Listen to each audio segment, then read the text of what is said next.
Flags, songs, drama, and glitter. If it's Eurovision, we've got it covered. This is Put It Away. Hello, dear Eurovision listeners, and welcome to another episode of Put It Away. Today we feel very much festive because it's Christmas Eve, right, Costa? Yes, of course, and we are so happy that you are here with us again. This week, there's a lot to unpack. We've got national finals that they have delivered winners. We have the lineup of the countries that will participate in Eurovision. And in general, the contest starts to take some good shape. But before we dive into all these details, we have to reveal the answer to last week's quiz.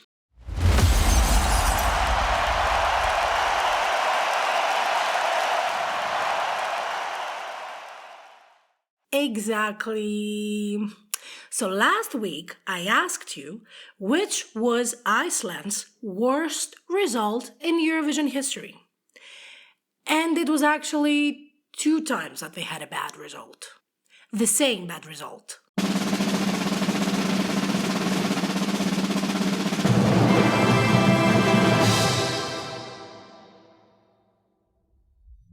Two times? The first one was in Eurovision 2018 with Ari Olafsson, who competed with the song Our Choice, and he finished 19th in the semi-final. He was kind of dead last. So yeah, he received 15 points, but it wasn't enough for him to qualify. Not even to be close to the top 10, actually. The second time Iceland finished last was a couple of years ago in Eurovision 2024 with Hera Björk and her song Scared of Heights. Well, actually, Hera was indeed scared of heights and finished 15th in their semi-final with only 3 points. Ooh, that was hard. It wasn't Iceland's greatest moment, let's say, in Eurovision, but okay. I mean, now they will not take part. We're very sad about this, but we shall keep on going. Exactly. And what's better than the official list of the countries that are going to participate in Eurovision 2026? Applause, please. We have the countries that will participate in Eurovision 2026. This is a historic moment. 35 countries. The lowest participation since the introduction of semifinals in Eurovision 2004. That's sad. Quite sad, quite historic, I don't know. Imagine if we didn't have these 3 countries, Bulgaria, Romania and Moldova, who came back this year, how low the number was. Maybe we would have only 1 semifinal, but I really don't know. I mean, okay, 35 countries, it's kind of a good rate. 35 countries minus 5 that are automatically in the final because now we don't have Spain. So we're gonna have the big 4 plus Austria. So then we have 30 countries remaining, 15 in each semi-final. So 10 countries are qualifying. So the chances are pretty high for a country to qualify. You have to compete very hard to get eliminated in this year's edition. You never know.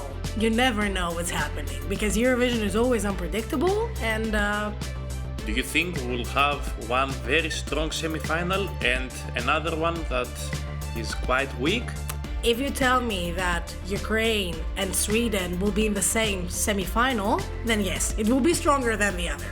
Yes, okay, well, we have to listen to the songs first, but these 2 countries have a really nice track in Eurovision in the recent years. Well, what I keep is that we have 35 countries. We don't know yet if any other country will withdraw or if any other country will participate. Do you think so? Well, Austria and the contests in Vienna, they are offering us some firsts. Do you remember 10 years ago what happened? Yes, Sweden won with Måns Zelmerlöw. Not only that. What else? Australia was invited Ah, now I see. Exactly. So if Australia was invited 10 years ago, then maybe Canada will be invited. After we expanded the contest to the east, now it's a chance to expand it more in the west. And why not, my dear EBU? Why not doing that? Well, Canada is a bilingual country, so English or French or another language they want can join the contest. Yeah. That will be, I don't know. We will see. What we know now is that we have 35 countries that will compete. 3 have come back, 5 have withdrawn, so the contest is finally taking shape. And not only that, we also have the stage reveal. Another applause, please. ORF has revealed the stage design for Eurovision 2026, and as we have already informed you, it was designed by Florian Wider, which is his 10th, if I'm not mistaken, stage in recent history. Ooh. He's the experienced one. Alright, so the design centers around the curved lead leaf inspired by the Viennese secession art movement, symbolizing renewal, connection, and creativity. Also, the green room will be directly connected to the stage, allowing for a winner's walk through the audience.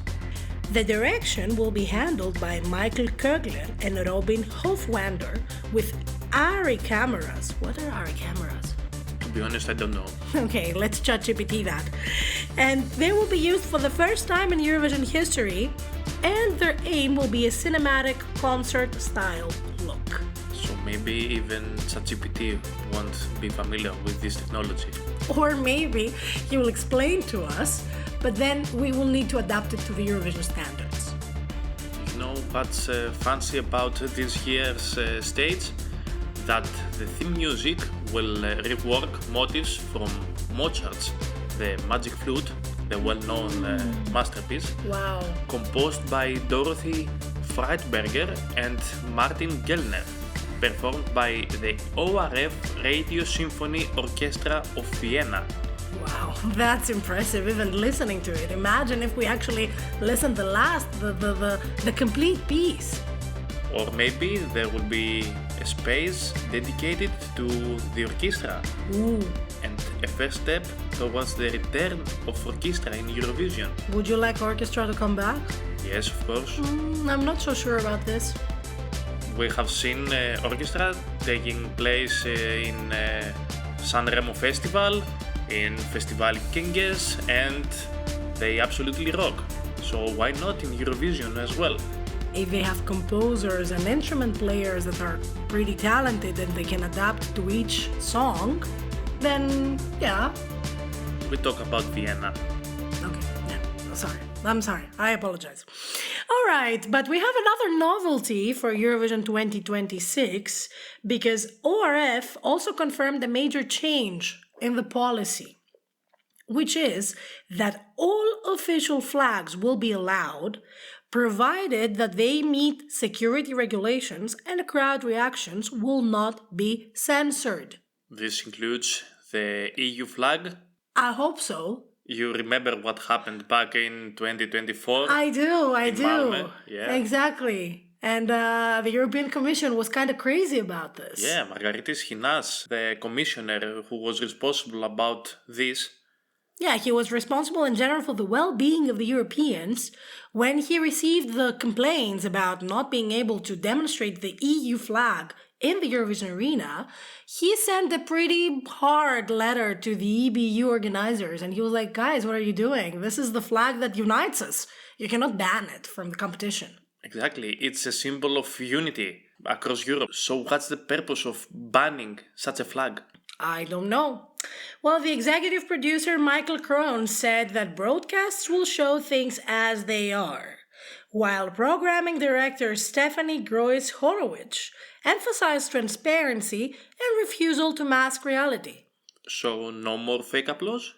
And Israel will be not covered by this amazing, beautiful reception, and we will hear the boos. Actually, both last year and the year before, Israel received a lot of applause in the States. Well, I think the booing was bigger than the applause, trust me. Okay, let's see how this thing will unfold because it's a new thing that we will listen to. No censorship, nothing.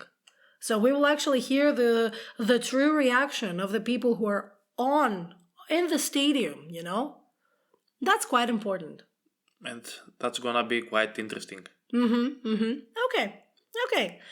Well, that was it for Eurovision 2026 and the organizational stuff. You can tell us on all our social media, did you like this stage? Did you like the whole concept behind the stage? Did you like the fact that we will have all the flags allowed and no censorship in the noises, the strange things? How do you feel also about the lowest participation since 2004? Tell us all about it in the comments. We're here to discuss with you guys. Put it away! But now it's time to move on to the big stuff. Okay. Costa, we lost. We lost? Big time. Big time? Yes. How? Albania selected their song for Eurovision. Yes, and it was done by Alice. Very nice song. But we didn't predict it in our top 5. Now I see what you mean. That was, I think, and I hope, the biggest miss that we will have this season. Oh, trust me, we will have a lot of misses this year. Thanks. No. Guys, honestly, when I saw the performance the first night, I was like, okay, Alice is taking it. And then I remembered that I didn't have him in my top 5. And I was like, yeah, what was I thinking? We actually had one male voice, and we talked about it. Yes. That Albania probably has the best male voices. But we had Hasrama, not Alice. Yeah, okay, no, let's take it from the beginning, because we had the Festival Ikengesh, which had the winner on Saturday, December 20th. It was Alice with the song Nan. The festival took place in the Congress Palace in Tirana, in Albania, and it was hosted by Arilena Ara, who had won the festival in 2019 in order to represent Albania in Eurovision 2020, which was cancelled eventually, and she was presenting the festival alongside Salsano Rappi. After 2 nights and a nostalgia night, 23 finalists competed for the ticket to Vienna, and it was quite a unique final. Skodra Elektronike were invited, as well as Tommy Cash. I love both. They were actually pretty good on stage. We loved them back in 2025, and we miss them every time. I agree. Well, the result was eventually decided by a 50% professional jury and 50% public vote, and the vote was open in Albania and in Kosovo. The jury consisted of Anila Basa, Belinda Boutini, Bleona Cereti, Olen Cesar, Rame Lahai, Valentin Bezi, and Zef Choba. Okay, and in the end, Alice, with the song Nan, won with 152 points. He received 68 points from the jury and 84 points from the public. Second place went to Inis Neziri, Takamfal, with Sila and her song Zemra e Tökes finishing third.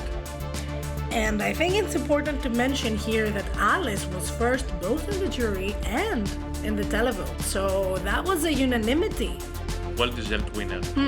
I agree very much. I must say though that it's not my cup of tea yet. I think that the song is very dominating because it includes this orchestral part. That it's very, dynamic, powerful. But in Eurovision stage, the orchestra probably, it's a hard guess, but the orchestra won't be there.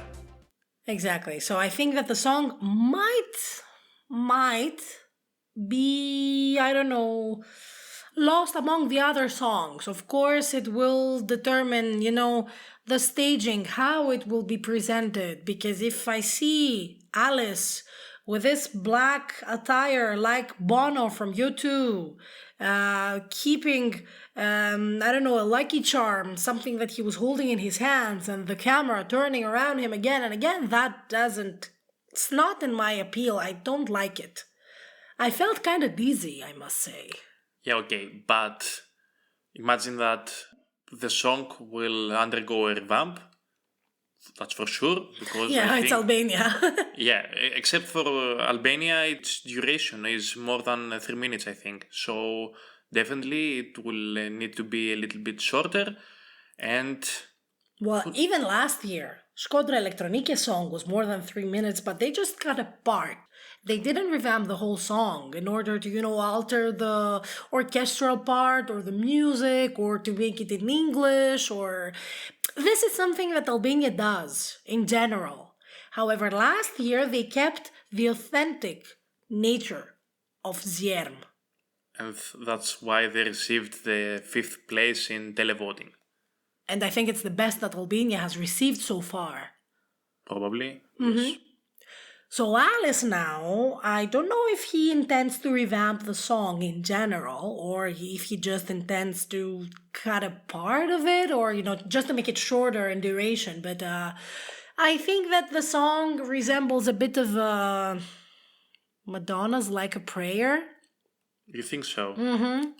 I saw that in many comments and I listened to both the songs, one after another, and to be honest...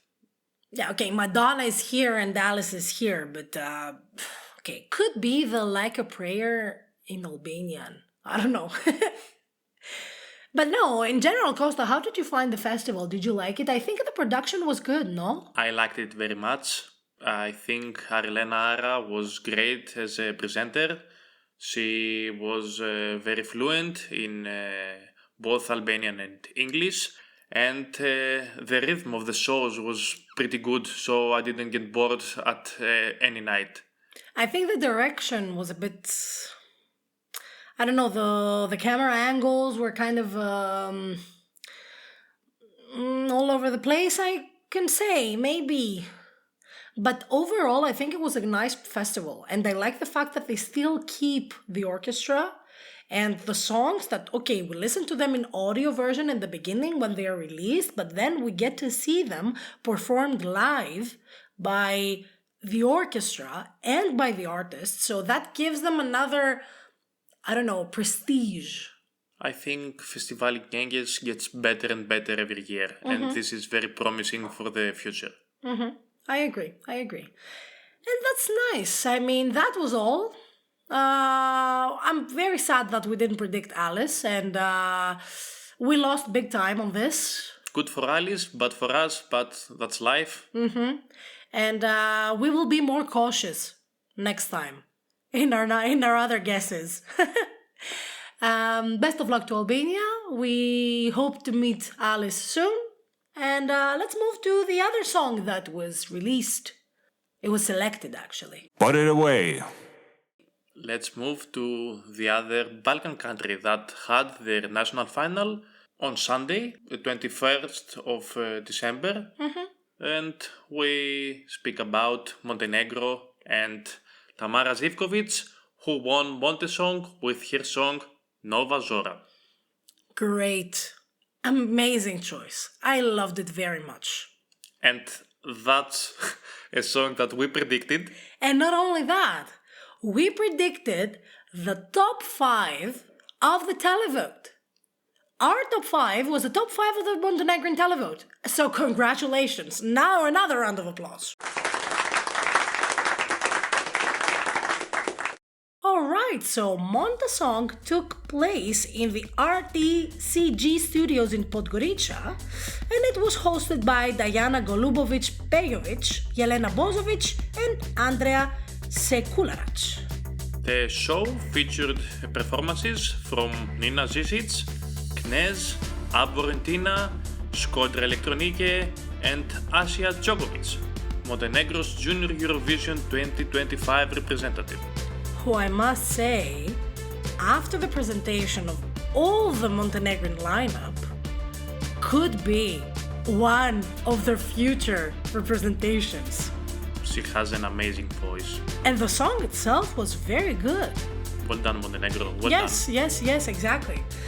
Well, we saw Knez, who was my favorite back in 2015. It was one of the entries that I like very much. Really? Of course, it's created by Zeljko Joksimovic, the maestro of all the former Yugoslavian countries, and I really, really liked it.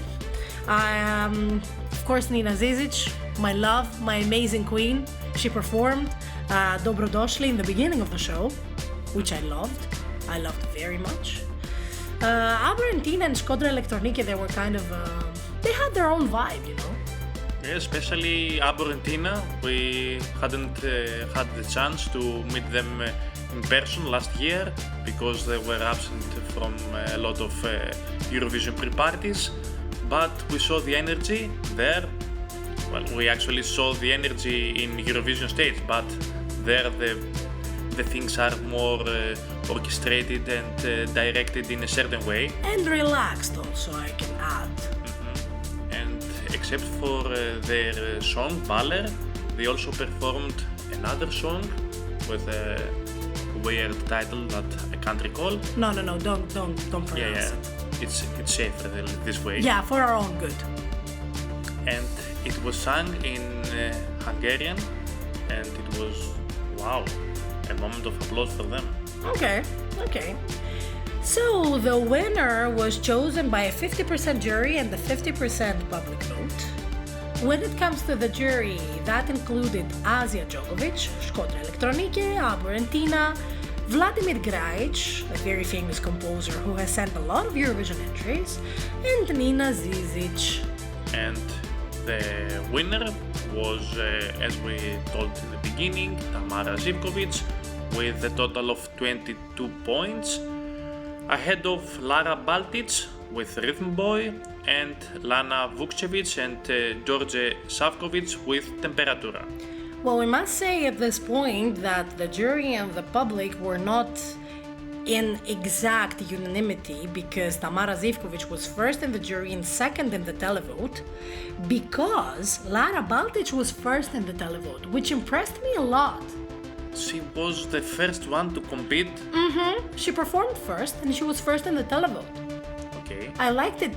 I liked the performance very much. And I liked, the choreography, the way that she was organized. I mean, if I didn't have the choice of Tamara Zivkovic, then of course I would go with Lara Baltic. Okay, so this proves that there were more than one good songs in Montenegro's national final. I agree. And not only that, we had also other songs. Dominos impressed in the beginning, but then the performance was very underwhelming because she was alone on stage. She didn't present pretty much anything. Yeah, but the camera angles were pretty nice in contrast to other entries. Yeah, we could say so. Also, Pieva Vilo, our favorite, it didn't do well at all in the jury, but he was third in the televote. Third. He got 8 points from the televote. It was dead last with the jury's voting, and I got myself thinking, what the hell? I really liked this song. Yeah, me too, and vocally he was very good. He was quite static, but he was good. I didn't expect him to dance or move like crazy, but the performance was pretty decent.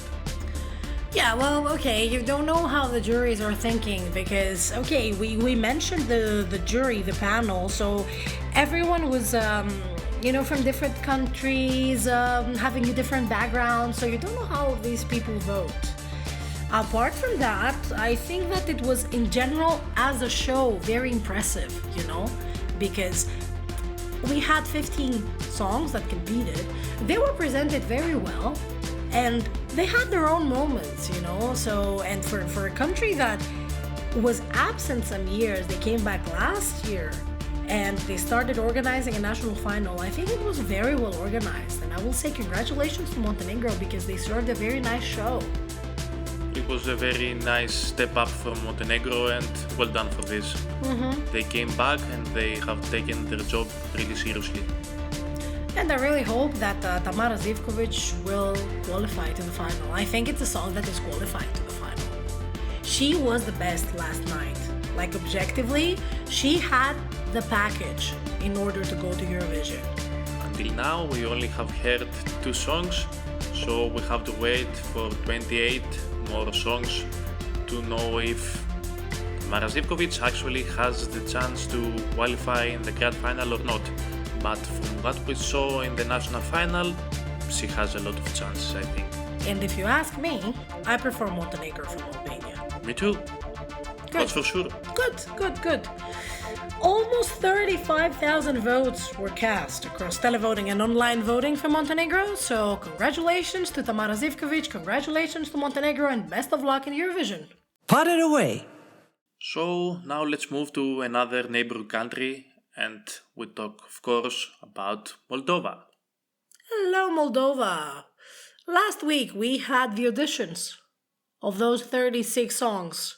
As we have told you, and I think we had 8 songs that we liked very much, and we thought that they have good chance to go to the national final of Moldova that is going to be held in January 17th. Yes, in Chisinau Arena.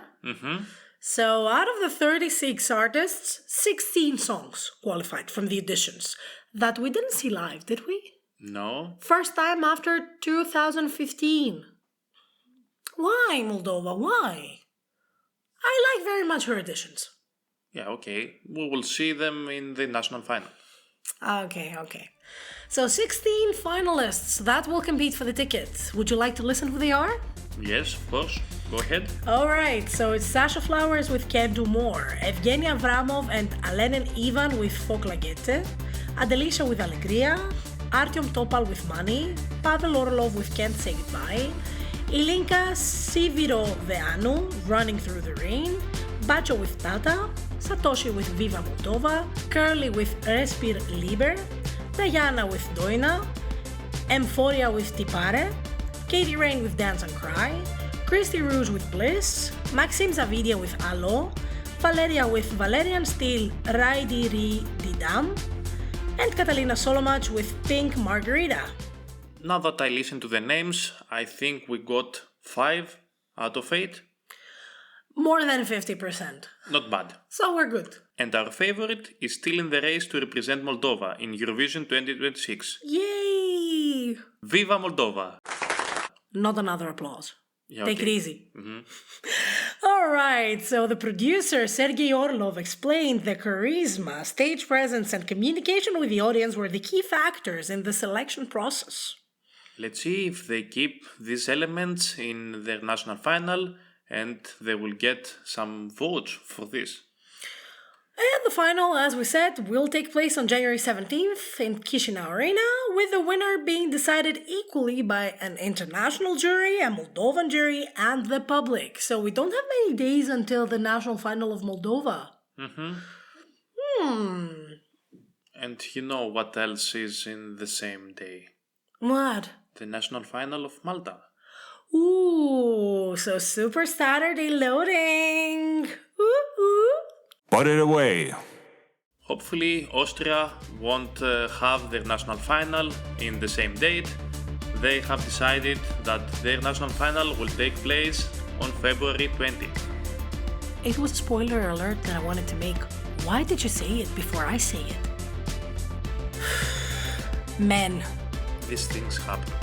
Okay, let's move on to the host country, Austria, because they themselves revealed the 12 acts that will compete in Vienna calling Wer singt für Österreich, which was selected from over 500 submissions. Wow. Not even Melodifestivalen. No, okay, I'm joking. Close to Melodifestivalen. Not even close, but still, it's a lot of submissions for Austria. Very good. So, would you like to say the artists, my dear? I will go with the artist then. Anne-Sophie with Superhuman.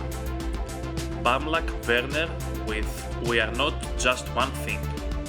Cosmo with Sunshine. David Kurt with Pockets Full of Snow.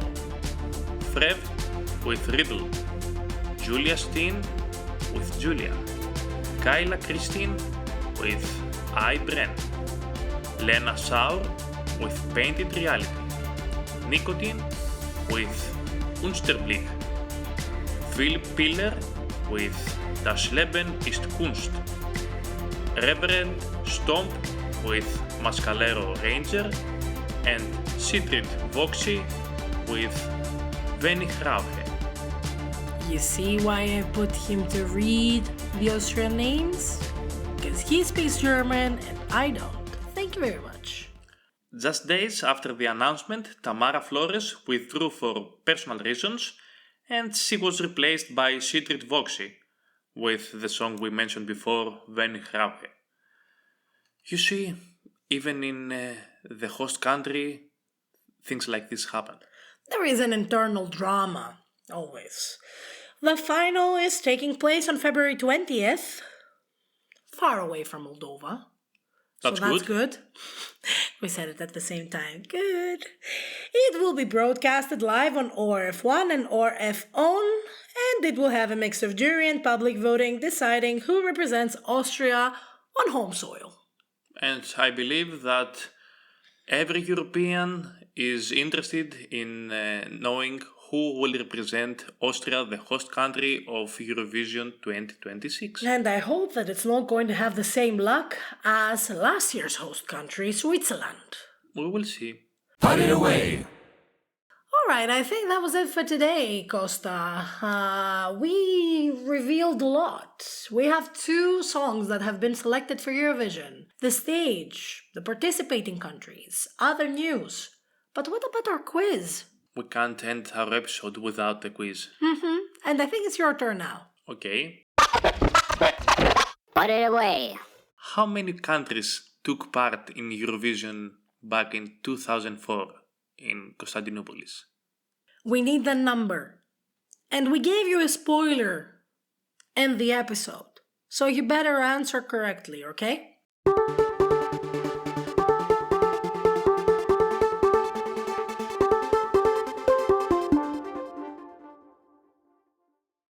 That was it for today, guys. Get ready to listen to this episode on all digital platforms. You can follow us on every social media exists: Facebook, X, Instagram, Threads, TikTok, wherever you feel like it. We're here for you to listen to your thoughts, your opinions about the songs, if you liked Albania and Montenegro, if you are as excited as we are. And of course, we would like to wish you Merry Christmas. Ho, ho, ho! Merry Christmas! So, that's all, folks. The show is over. The points are counted. Until next time, don't forget to... Put it away.